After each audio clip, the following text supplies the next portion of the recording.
राज्यात गेले काही दिवस मुसळधार पाऊस सुरू होता। आता जरी पावसाचा जोर ओसरला असला तरी देखील हवामान विभागाकडून काही भागांमध्ये मुसळधार पावसाचा इशारा देण्यात आलाय।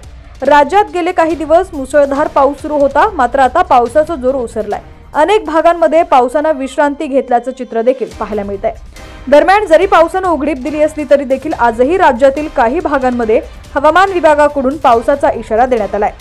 बातमी पूर्ण पाहूयात त्याआधी तुम्ही HPN मराठी न्यूज चॅनल पहिल्यांदाच पाहत असाल आणि अजूनही चॅनलला सबस्क्राइब केलं नसेल तर नक्की सबस्क्राइब करा, जेणेकरून आमचे अपडेट्स लवकरात लवकर तुमच्यापर्यंत पोहोचतील।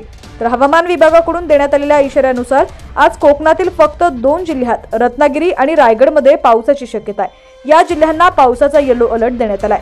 मुंबई आणि उपनगराबाबत बोलायचं झाल्यास आज मुंबई आणि उपनगरात मध्यम स्वरूपाच्या पावसाची शक्यता वर्तवण्यात आली असून काही भागात ढगाळ वातावरण राहण्याची देखील शक्यता आहे। पुण्यातील घाट परिसरात आज पुन्हा एकदा मुसळधार पावसाचा इशारा देण्यात आलाय, तर जिल्ह्यातील इतर भागांमध्ये हलक्या ते मध्यम स्वरूपाचा पाऊस पडेल असं हवामान विभागानं म्हटलेलं आहे। मराठवाडा आणि विदर्भात देखील आज हवामान विभागाकडून पावसाचा इशारा देण्यात आलाय। विजांच्या कडकडाटासह व वादळी वाऱ्यासह हलका ते मध्यम स्वरूपाचा पाऊस पडेल असं हवामान विभागानं म्हटलेलं आहे।